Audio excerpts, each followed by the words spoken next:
Kaka-Scott from Healthy Families Rotorua, presenting on Te Arawa Ruku Ora Strategy. So I'll hand over to Jenny to introduce herself and open the webinar. Thanks, Jenny.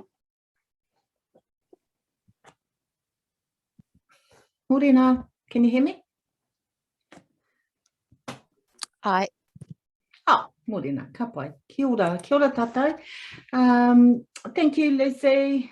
Morena tātou, ko Jenny Kaka-Scott tōku ingoa. Ko hau te pauwhakahaere o He Oranga Whānau Rotorua, Healthy Families Rotorua. Lovely to be with you all this morning. Do you just want me to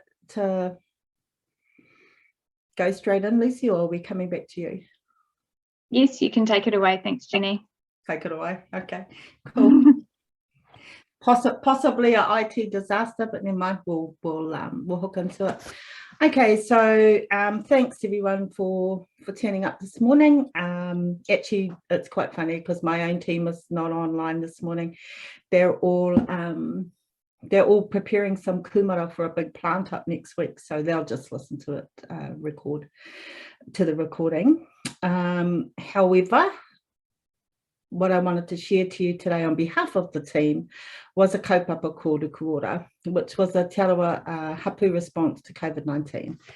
And on our screen, you can see our beautiful wharenui, tamate kapua, and a list of 1, 2, 3, 4, 5, half a dozen names. I just want to acknowledge those organisations there, or those entities there. They were the new system stakeholders and change makers for this collective impact. Okay. The other point is, in the true nature of COVID, excuse me, Ruku Ora happened very rapidly. And so when we do things very rapidly, we have lots of learning as a result of that. And we certainly had lots of learning through this kaupapa. But suffice to say that Ruku Ora was built on a lot of knowing. So although there wasn't much time to put this initiative together, there was a lot of tacit knowledge from within and across the tribe that helped found the kaupapa. We had good local actionable intel across the tribal leadership born of their experience to help us stand up a fairly successful kaupapa. So that's just my intro. I'll hook into it.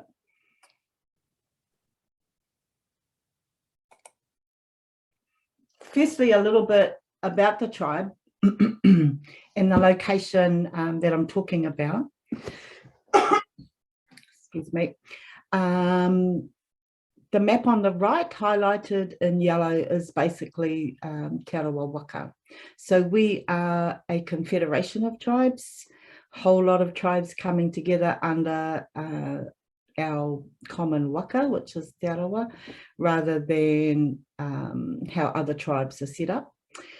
In 2013, the census had our tribe at around 50,000 tribal members. So this is the area where Te Arawa Ruku Ora was implemented.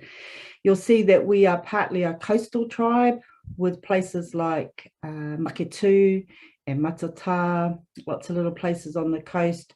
I guess the city in Te Arawa is Rotorua, and then of course we're the Lakes District, so much of the tribe is spread out across the lakes. The southern end of our tribe, or of our waka, is Te Whare-toa, but I'm not talking about implementing Ruku Ora across Te Whare-toa because they had their own very successful COVID response. So that's the area, guys, that we're talking about.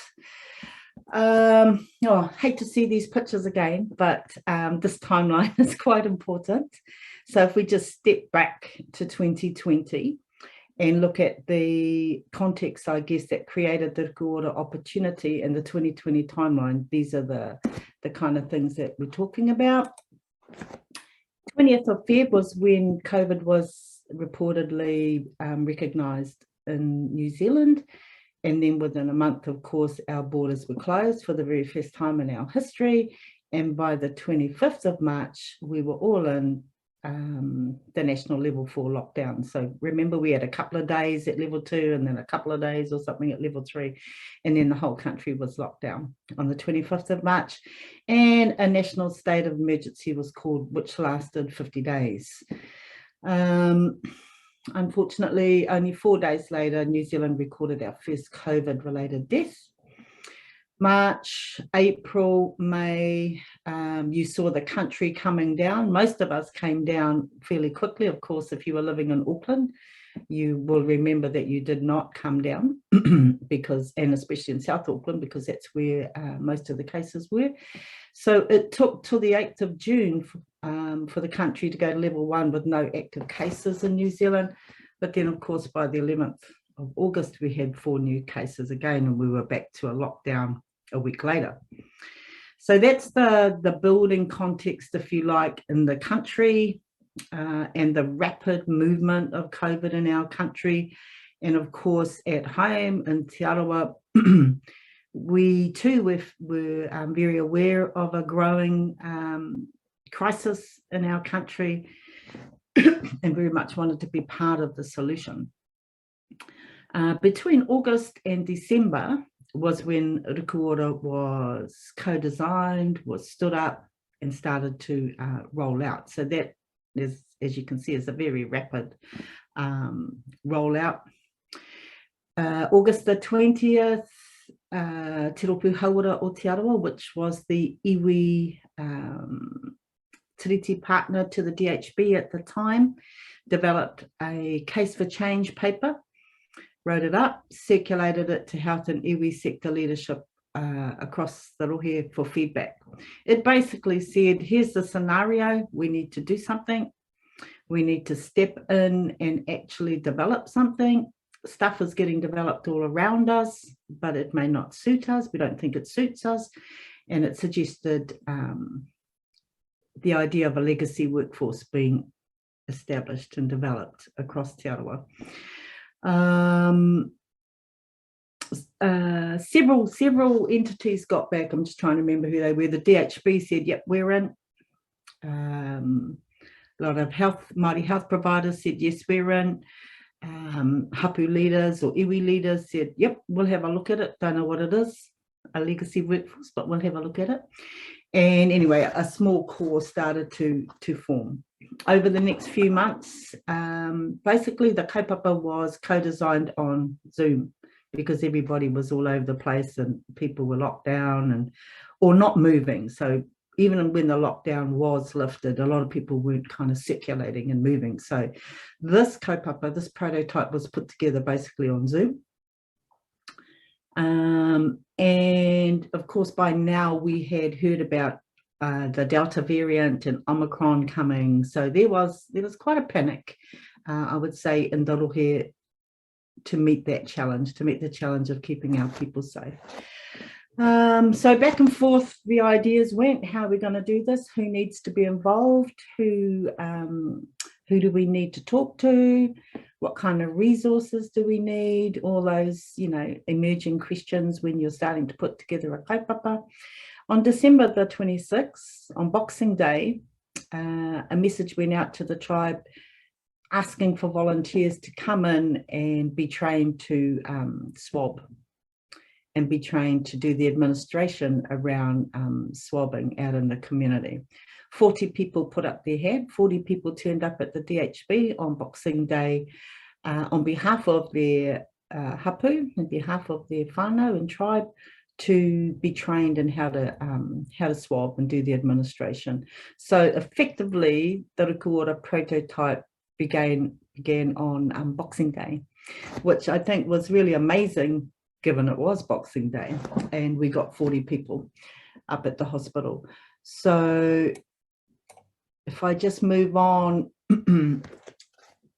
to the kind of language that we were hearing in our community and the kind of language that we were all hearing around the country, just to impress, I guess, the sense of urgency around this kaupapa and why the iwi was moving very, very quickly to put something in place. So you'll remember the closed borders and the lockdowns now we had talk of self-isolation and home isolation. So during the first lockdowns, I think the country was well looked after financially and with information by the government. But then, of course, once we heard about Delta variant coming and Omicron coming, the message was basically clear that the health system could cope with the very sick and the very unwell, but basically everybody else would have to look after themselves in their homes. So we started to hear about home isolation and self-isolation. In our city, we at the time had 3 MIQs, which was huge for our city. It wasn't a decision the city had any part in, took any part in. They just kind of, you woke up one morning and there was an MIQ up the road. We were hearing about CIQs, which were different to MIQs. Of course, the MIQs were for returning citizens and residents. The CIQs were more established within communities by communities, again, to isolate people, and so were the SIQs. So we had all these things in Rotorua already, and we also have a massive emergency housing situation. If you watch, Sunday on TV, you'll know that in Rotorua.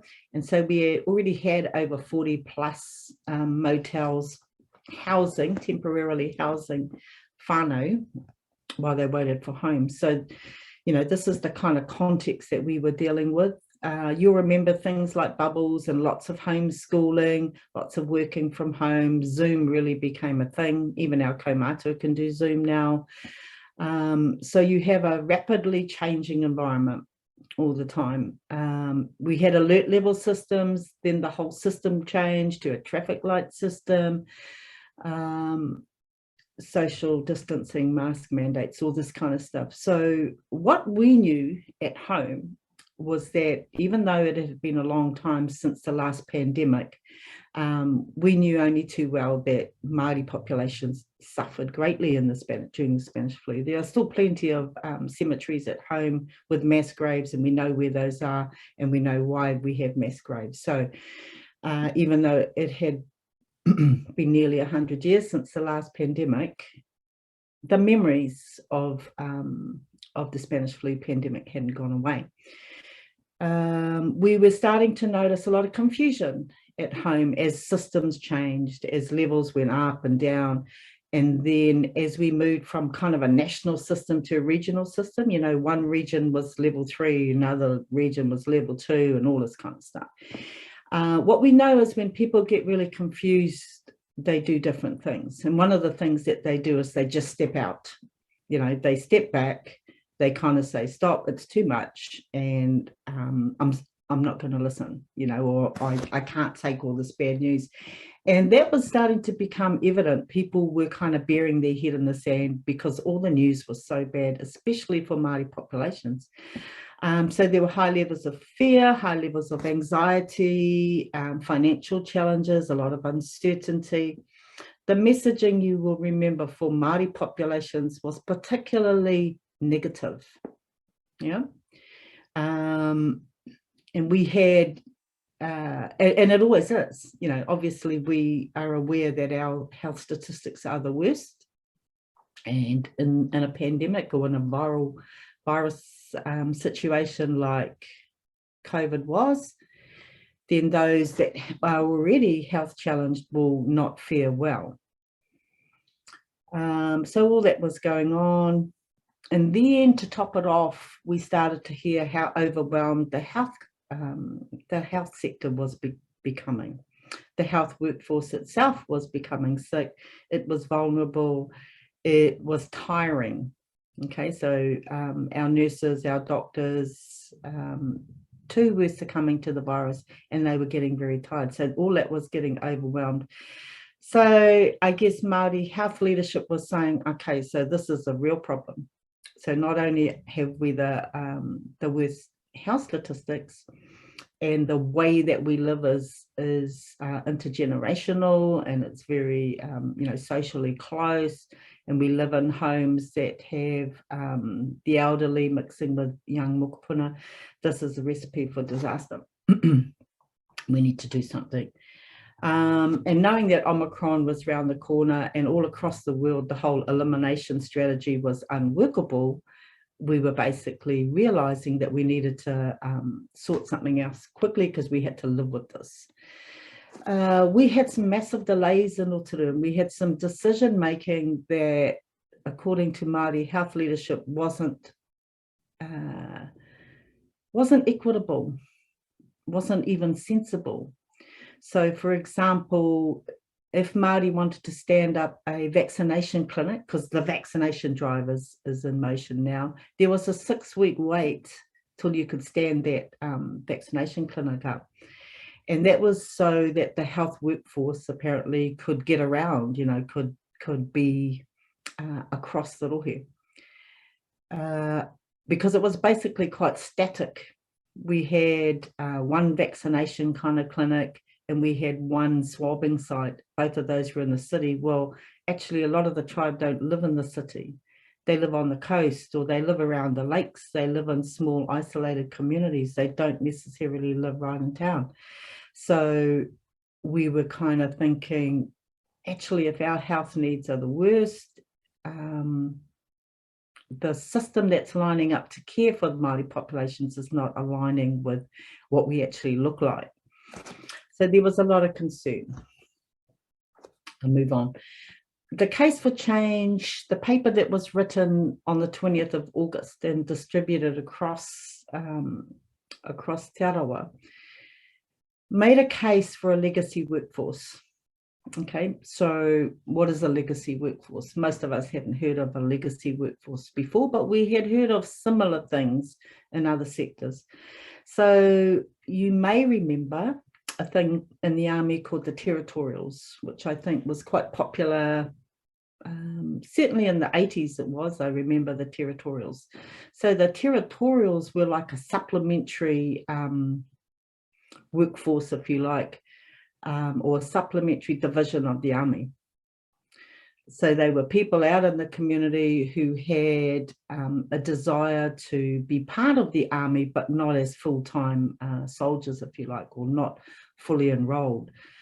They would come into the army regularly, let's say quarterly. I can't remember what it was, but they might come into the army and do training, so be given leave from their regular jobs and come into the army and learn a whole lot of skills, keep their fitness up, and then return to their jobs. So there was this kind of workforce on the side of the army that if there ever was and this was all about emergency planning, yeah, this was all about prevention, knowing that if we had had a massive deployment situation or emergency in New Zealand, you had outside of the regular army this legacy workforce. So that was an appealing idea. We thought, okay, yeah, no, that's a good idea. That's a good idea. We have to work quickly. We acknowledge that, you know, doctors are doctors and nurses are nurses, and they do the highly trained work that they do. But outside of that, there's a lot of work that can be done by non-clinical support staff as well. Communications, checking in on people, the kinds of things that we were going to have to do during COVID. So actually the idea of a legacy workforce started to appeal. So a legacy workforce is what is called crisis resilient. You get that legacy workforce in place, and it adds extra resiliency when there is a crisis, when there is an emergency. It supplements the full-time workforce, okay, in local operations and emergency situations. The emergency situation here was the pandemic, but we live in Rotorua, you know, we live on an active, I was going to say volcano, it's not a volcano, but, you know, geothermal vein in the country that runs from White Island down to Ruapehu and Tongariro, and we're smack in the middle of that. So, you know, we're always bubbling away. We're an earthquake zone in Rotorua, so we have plenty of situations that could hit our community. So the idea started to take appeal in terms of a long-term view or a multifaceted kind of a solution for Te Arawa.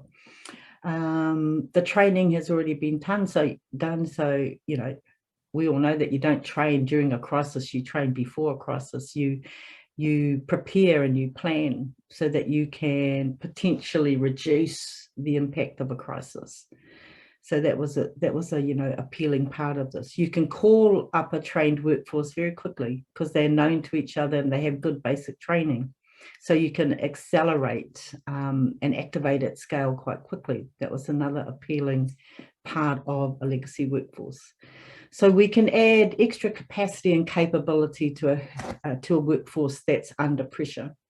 And in a situation like Rotorua, where we have, you know, about 77,000 people plus the tribes, you know, spread out across the rohe, we believed that as an iwi, we needed to launch a response that could go into the gap. And the gap that we saw was we had strong Māori health and social service workers. You know, we have a strong and experienced Māori health and social service network across Te Arawa. We have government agencies like MSD and DHB and those types of funders that were delivering resources to the community. But what we didn't have was a linked up hapū response, if you like. To be fair, all the hapū and the marae were working hard, especially during the first lockdown. Even though maraes were out of action, they were still working across the rohe, checking in on their people, sending resources across the tribe. But this was being paid for by the tribes themselves. And we saw that as actual inequity, and we saw that as intensely unfair, that the tribes themselves and other communities were having to fund their responses, but they were in there doing the work. So to have a Te Arawa-led response, we believe that the hapū had to be collectivised and supported and resourced to reach their people and stand up alongside existing Māori health and social service workers and the government agencies that were also sending support. If we could do that, then we would be able to basically put up the best defence possible for the people. So that was the idea. The idea got good traction across the leadership. Then, of course, they had to work out what exactly would we do and how would we do it. In the two pictures, you see basically Ruku Ora had two parts to it. One was a clinical response, and the other was not a welfare response. We leave that to MSD. It was a manaki response. Okay, so there was to be a coordinated kaupapa that involved both of those two different sides. Many people told the tribe that you could not put up a clinical response. You know, you guys deliver packages, you can't do clinical. In fact, when you have a look at some of these situations, you can do a lot of things. So we found out a whole lot of interesting information. So I think, you know, one of the learnings was sometimes our health system gets stuck because we say we don't have this and we don't have that, and we don't have this and we won't have it for a few years. When in fact, you can launch some very successful clinical responses using one doctor and, you know, a small handful of RNs. Because actually all people need is training and supervision a lot of the time.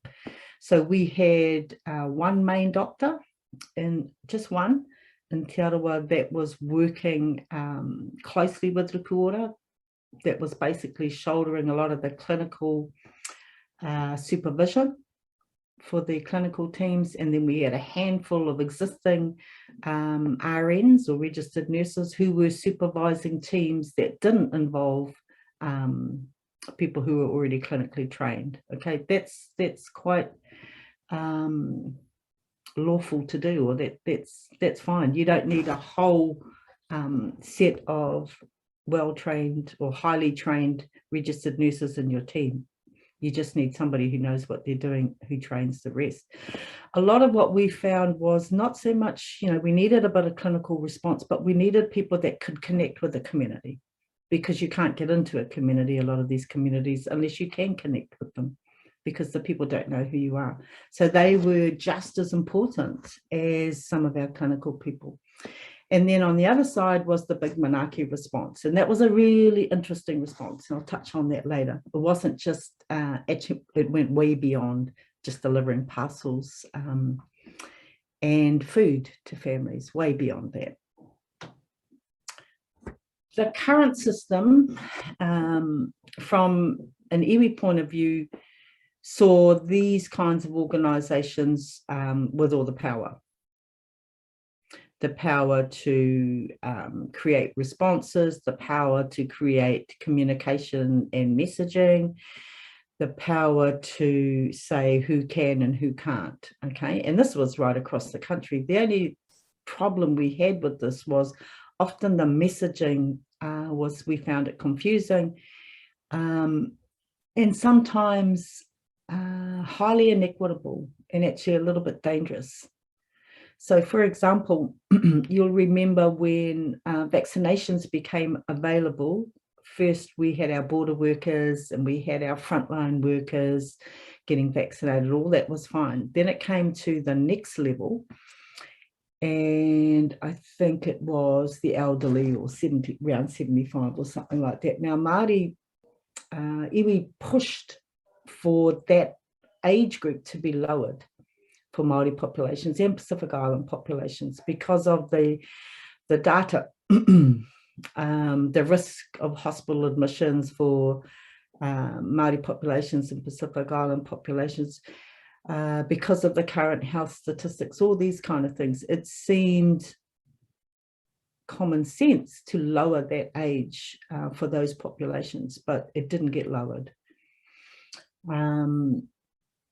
It didn't make sense from another point of view because, as I mentioned before, a lot of those populations live very intergenerationally. So we saw no point in vaccinating the 75-year-old queer if she was then going back to the house where all the mukupunas were, the teenagers and the little ones coming home from school that were never going to get vaccinated or from kohanga, and they're all living in the same house, you know.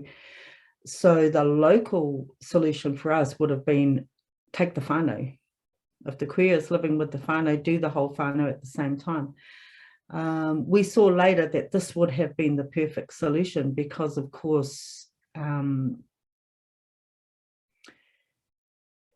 as the pandemic rolled on, whānau got more and more disillusioned with the whole process. And many of them in the end were loath to go back. Yet if we had got them in the beginning, if they'd have come in the beginning with their old people, they would have probably participated in the vaccination drive. But, you know, splitting a whole family up that lives in the same house into different groups just proved to be a silly idea, and we always knew that it would be. So there was a feeling in this situation here amongst the tribe of powerlessness, you know, not having the power to decide at a local level, at a community level, the best response.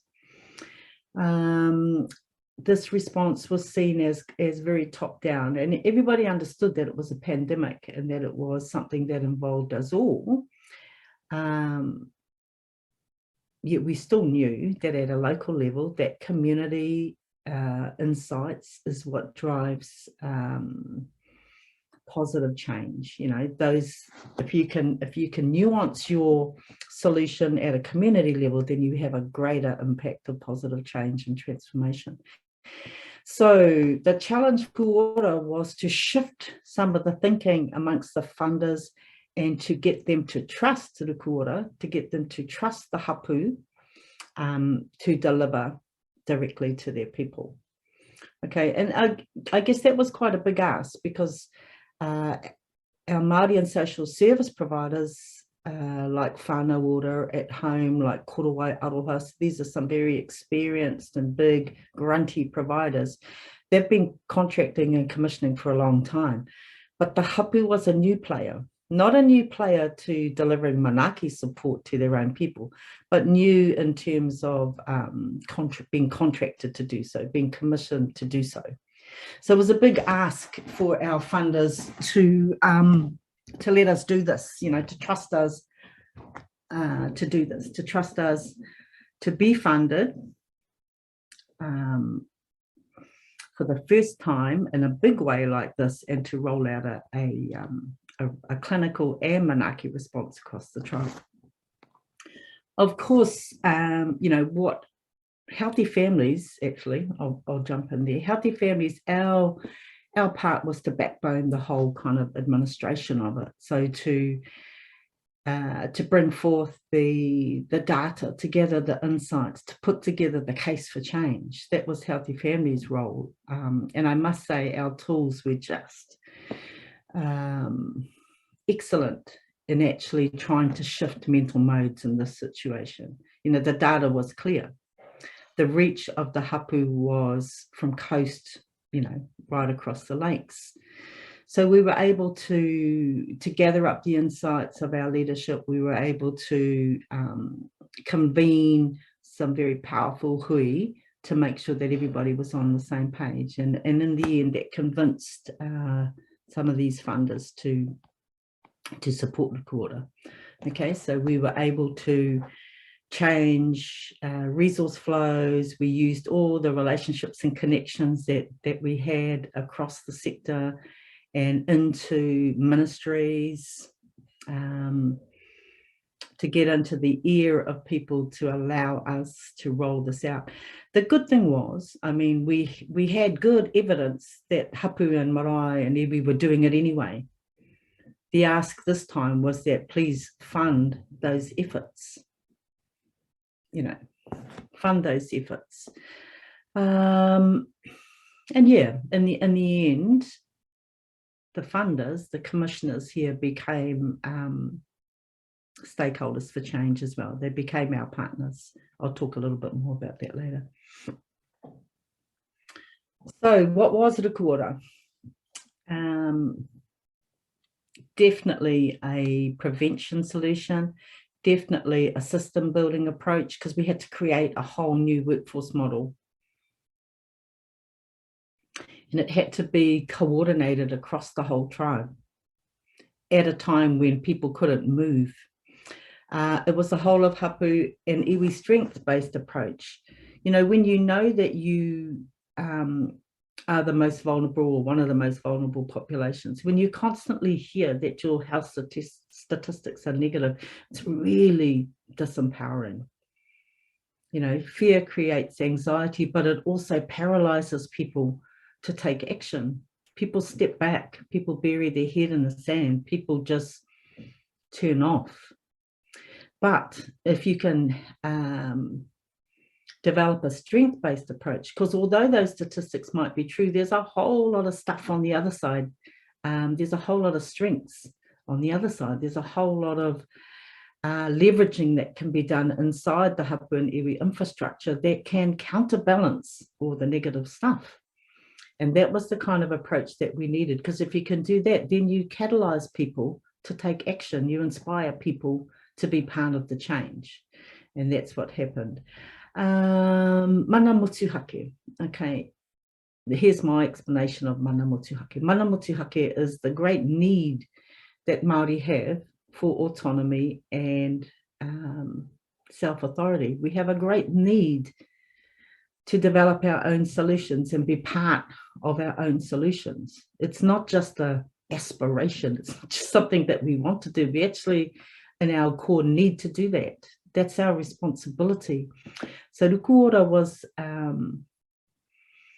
enabling hapū to exercise their mana motuhake, to exercise rangatiratanga over the kind of solution that they were going to put together for their particular rohe.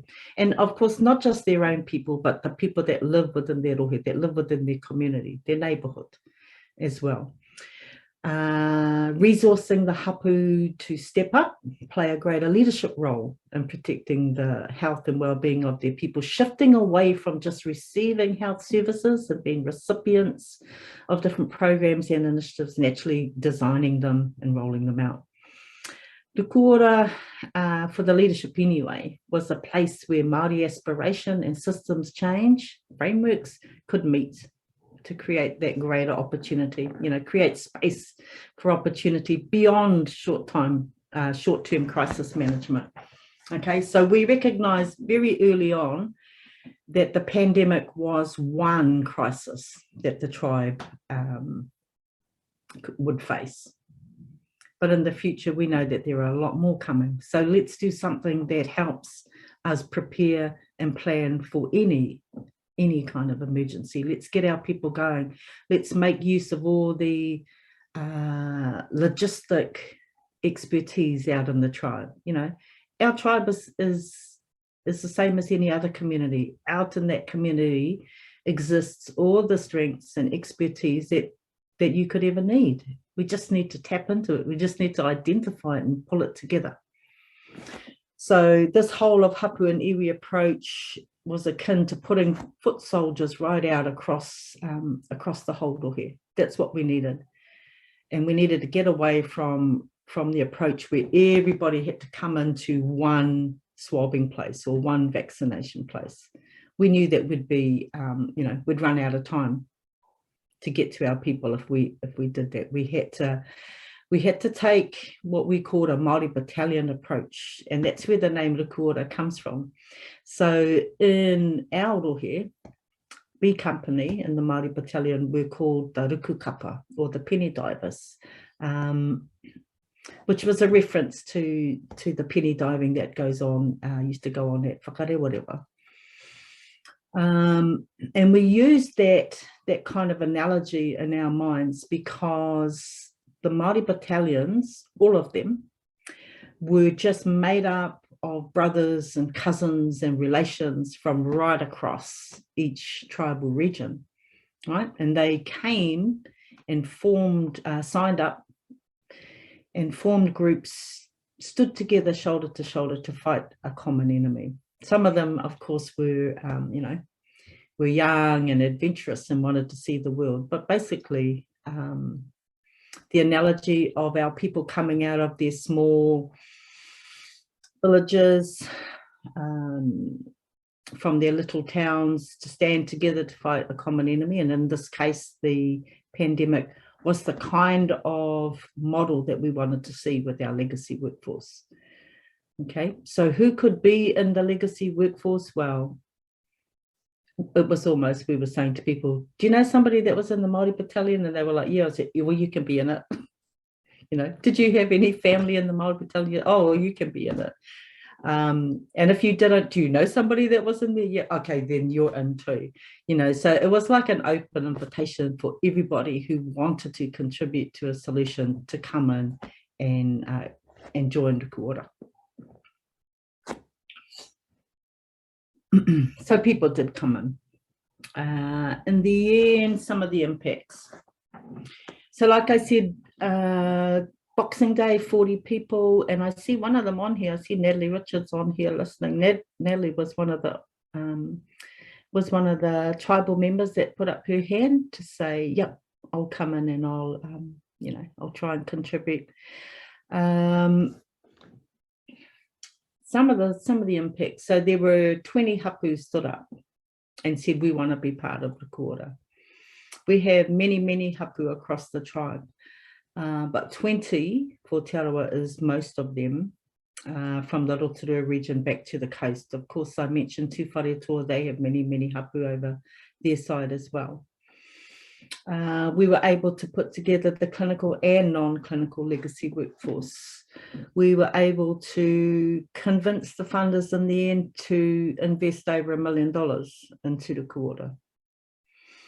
Hapū infrastructure was built across the tribe.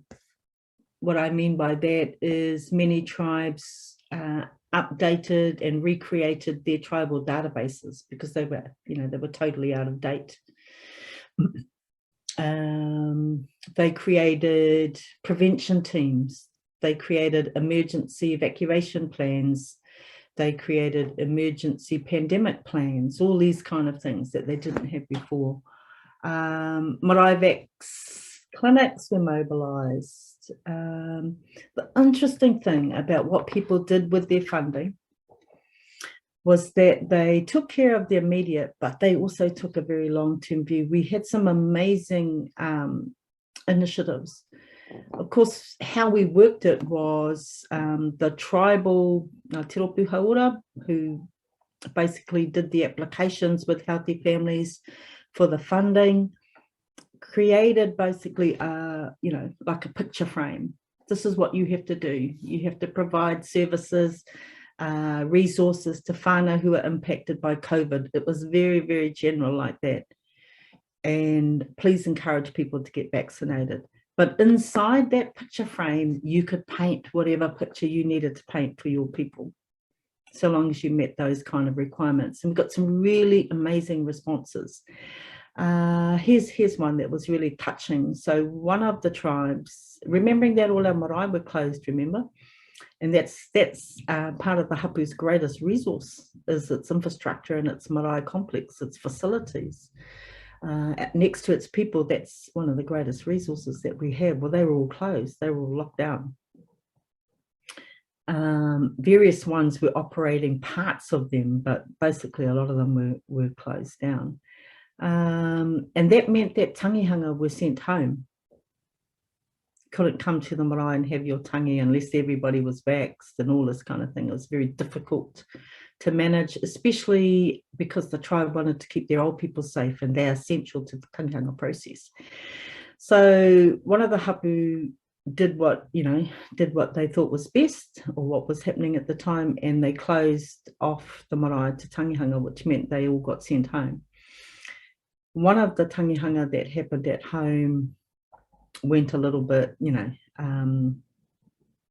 actually something happened at one of the tangihanga that really upset the marae, and that was it poured down. It rained one afternoon, and they had all their gazebos up and all that kind of thing, but it rained so hard they all fell down and caused this massive situation where everybody that was sitting under it got wet, and all this kind of thing. Anyway, when the word got back to the marae, they were absolutely devastated that this had happened to that whānau, because they had closed the doors, to the marae, trying to protect people. And they were devastated because they had sent whānau home without sending them home with something to run a tangihanga with, because we cannot assume that everybody has the heavy duty furniture and chairs and tables and all these kind of things to successfully hold a tangihanga in all sorts of weather. So they felt deeply upset by the fact that they had let the whānau down. So when they got their ruku ora money, they already had a container sitting alongside the marae. They purchased and they put together a mobile tangihanga package, which meant, which was full of heavy duty gazebos and tables and chairs and zips and dishes and mattresses and all these kind of things. And they stored them in there. And they said to whānau, if you have a tangi at home, let us know. If you're not going to come to the marae, we will bring all this stuff out to you. We'll set it up, we'll put it up. You don't need to put it up. And when the tangi is finished, you ring us and we'll come back and get it, and we'll store it back in the container for other whānau. So these are the kind of things that they did to support whānau to be more resilient in COVID impacted environments, which were really, really interesting. So it went way beyond just giving food vouchers to people and dropping off bits and pieces. They were really thinking about the deeper impacts of COVID that COVID had had on tikanga Māori, on marae protocol, on the way that the hapū could be a support net for whānau. New paid jobs and roles were created. I can talk about that later. Clinical governance across Te Arawa. So Te Arawa Clinical Governance was established during this period as part of Ruku Ora. The established hauora umbrellaed hapū and iwi. A couple of them stepped up to take the contracts that were coming through from the funders, because iwi governance didn't want to hold them. So we needed somewhere to put the money to umbrella hapū, and so some of our Māori health providers put their hand up and they did that, which was really neat. It started to bring the different groups together. Ruku Ora did enable mana motuhake because hapū did put together their own responses. And as in the picture you see, that is that's wāhia marae, that's at Whakarewa, a big whare there. We were able to activate some of the resources within the tribe that would otherwise have been overlooked or underutilised. So, sorry, I see a spelling mistake there. So we started to open up some of these spaces with really good infection protection protocols in place, and started to actually utilise the facilities that the tribes have and the infrastructure that the tribes have, and bring them into being, bring them into use instead of locking them all up. So originally the funders who we had to convince became collaborators in the Ruku Ora kaupapa. The Ministry of Health funded some was called some Go Early funding, you know, just to get out there and do some quick community engagement. Unfortunately, it turned up quite late. It was like Go Slow funding in the end, but they did. They agreed to give us quite a bit of Go Early funding. They gave us comms funding to quickly get comms out and moving across the tribe. Te Arawhiti came through with $800,000 that went directly out to the 20 hapū. Well, there were 16, and then one of the hapū split themselves into 4 more hapū, which ended up being 20, to do the manaki response, to establish responses out in the tribes right across. Te Hauora came along at a great time. Te Hauora gave us an internship at Healthy Families, and that intern is writing the Case for Change and Insight report for Ruku Ora right now, and we'll publish that later on. So that was really cool.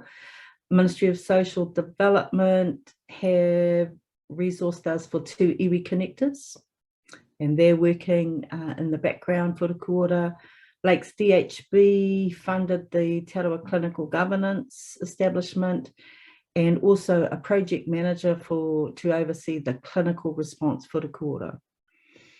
Te Runanga o Ngāti Pūkeo put up their hand and are the contractors for the manaki response. And Manaki Ora are the contractors, another big hauora Māori at home. Sorry, they umbrella the clinical response, and Te Runanga o Ngāti Pūkeo umbrella the manaki response. Because of course, remember, the hapū aren't registered and experienced health providers, so we needed some health providers to actually take that responsibility on behalf of the tribes, and those were the 2 groups that agreed to do that. And then Toi Te Ora Public Health were in there with some strategic advice as well. How am I going for time? Nearly finished. Got about 10 minutes left. Ah, cool. Okay. Some learnings. Like I said, Natalie Richards is actually listening, and that's her in the photo. Learning how to swab Te Ururoa's nose. I think that was on the 26th of December, Nat. I think that was on Boxing Day. But here's some of the learnings. And for Healthy Families, they were things that we knew, but they certainly got confirmed during Ruku Ora. So our community's lived experience, and in this case, our hapū, are the starting point for creating change. Ruku Ora was able to be put together rapidly because everybody in that tribal leadership and in the health sector leadership understands how things work on the ground across our tribe. They have tacit knowledge, experience, Māori experience of how things are and how things work and how things don't work. And so those insights are foundational for putting something together that will work. By bringing the lived experience of hapū together, we got insights and understandings that informed which way we should move. They supported system leaders to make decisions, to create priorities for a collective call to action. I'm not saying that our hapū don't work well together and don't work together often, but we don't often work together right across the tribe on one kaupapa like this, in my opinion. Lots of us work together on lots of things, but And I dare say the crisis brought us closer together. It takes down, that's one good thing about a crisis, it takes walls down sometimes and we're able to move rapidly. It takes strong leadership at all kinds of levels to make something rapid and successful. You know, put together something so rapidly and make it successful. There has to be a high level of trust in the way that we work. The kind of leadership that is needed at all levels is the kind of leadership that will let go of the power to be the expert and to make all the decisions and allow resources to flow to where they can best have that impact and to make positive change possible, enabling transformation. So we had to convince the funders that they had to do this. You need to let go of decision-making power. You need to let us have that decision, take those decisions. You're not the expert in our community. Okay, you need to allow the resources to flow down to you know, across a whole lot of people who you've never commissioned with or contracted with. It's going to be all right. So we were successful in doing that, and then the leadership itself had to do the same. Had to let go of being the expert across the tribe, had to let go of making the decisions and move that resource, that considerable resource, straight out to hapū. Like I say, you know, create a few general, create the scope of the contract so that it was quite general, and then we had to allow hapū to make that decision. So while we could convince funders of letting go, we had to let go ourselves as well. We learnt again that when you allow a community to determine their own solutions, you acknowledge and you value what they already know so that they can thrive. That was a learning that was born out again in Ruku Ora. And as we know in Healthy Families, if you ground solutions in your local area, you focus on local needs and aspirations, because even though we are one tribe or one waka, we have very different aspirations across the tribe and different needs as we move from the coast around the lakes and south. But when we do that, when we allow the communities to create nuanced solutions, then we have that genuine opportunity to create deeper level transformations. The Ruku Ora journey, what was that all about? We had to implement a tribal initiative that responded to the unique context of each hapū. Okay, we can only do that if we have hapū speaking for themselves. You know, even those of us that know, I guess, the leadership across most of the hapū, we still can't speak for that hapū. Right? We still must allow people or create the opportunities for them to speak for themselves. We know that hapū are in a much better place to reach thousands of people quickly, effectively becoming an essential workforce once they are trained. You know, in this instance, it was infection control procedures. Once they're trained, then they can basically quickly become an essential workforce. The other thing I think that we knew and was borne out was that the hapū legacy workforce, if you like, is not easily overwhelmed, just like the battalion wasn't overwhelmed. Because if one person, in this example, gets COVID, then one person behind them will stand up and take their place. You know, the health workforce runs out pretty quickly, but the hapū doesn't. It is hundreds and thousands of people. And it operates, it's part of what we call the aroha economy. You don't need to whip out a contract. You don't need to have an interview. People will stand up and support their own people. What's next? Lots and lots of learning. So we need to use our innovation mindset, if you like, a lot of reflection, a lot of pivoting, and go back now and learn from our mistakes and our failures and do things better moving forward.